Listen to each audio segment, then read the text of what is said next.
আলু দিয়ে মাটন কষা বাঙালিদের কাছে কিন্তু খুবই প্রিয় একটা রেসিপি। বাই দ্য ওয়ে, আমার চ্যানেল ফুড প্যালেটে তোমাদেরকে অনেক অনেক স্বাগত। তো আজকে রেসিপির জন্য আমি নিয়ে নিচ্ছি 800 গ্রাম মাটন, আর তার মধ্যে আমি নিয়ে নিচ্ছি 200 গ্রাম মতো টক দই। আর এই টক দইটা মাটনের সাথে খুব ভালোভাবে মেখে ফেলবো। আর মাখার পরে মিনিমাম 1 ঘন্টার জন্য আমি এটাকে ম্যারিনেট করেছি। এবার তোমাদের হাতে যেমন সময় থাকে তোমরা সেটাই করো। আর তার সঙ্গে আমি নিয়ে নিচ্ছি 4টে মিডিয়াম সাইজের পেঁয়াজ, আর পেঁয়াজটাকে আমি এইরকম স্লাইস করে একদম কেটে নিয়েছি। আর নিচ্ছি একটা মিডিয়াম সাইজের রসুন, 10টা কাঁচা লঙ্কা, 1.5 ইঞ্চি আদা, যেটার আমি একটা পেস্ট তৈরি করে নেব। এখন একটা কড়াইয়ের মধ্যে 200 ml মতো সর্ষের তেলকে গরম করে আলুগুলোকে লাল লাল করে কিন্তু 2 পিঠ ভালো করে ভেজে ফেলবো।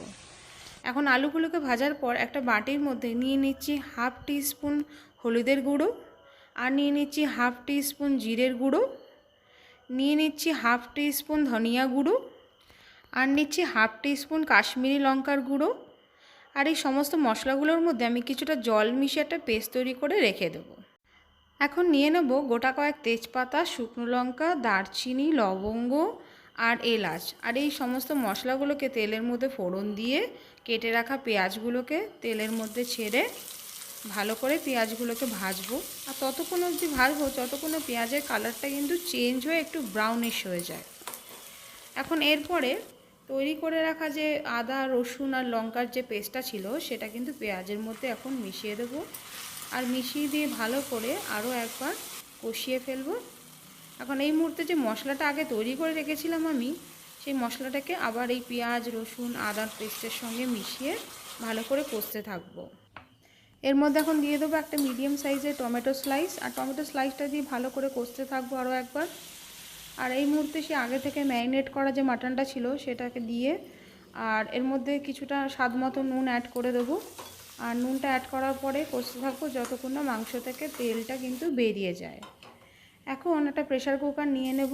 প্রেশার কুকারটা কিছুক্ষণ গরম হওয়ার পরে এর মধ্যে সেই কষানো মাংসগুলো কিন্তু এর মধ্যে অ্যাড করে দিয়ে এখানে পরিমাণ মতো গরম জল দিয়ে দেব।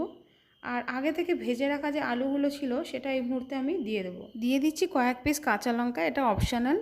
আর দিচ্ছি 1/2 টিস্পুন শাহি গরম মশলা ওপর থেকে এরকমভাবে ছড়িয়ে ঢাকনা বন্ধ করে 4টি সিটি মারলেই কিন্তু একদম রেডি। দেখুন রেডি হয়ে গেছে আজকের আমাদের আলু দিয়ে মাটন কষা। গরম গরম ভাতের সাথে পরিবেশন করলে কিন্তু অসাধারণ লাগে খেতে। তো বাই দ্য ওয়ে, যদি ভিডিওটা ভালো লেগে থাকে তবে কিন্তু অবশ্যই একটা লাইক করো, আর কমেন্ট করে জানিও আজকের রেসিপিটা কেমন হয়েছে। আর হ্যাঁ, সাবস্ক্রাইব করতে কিন্তু ভুলো না, যাতে নেক্সট ভিডিও আসলে অবশ্যই দেখতে পারো। তো ভালো থেকো বন্ধুরা, নিজেদের খেয়াল রেখো।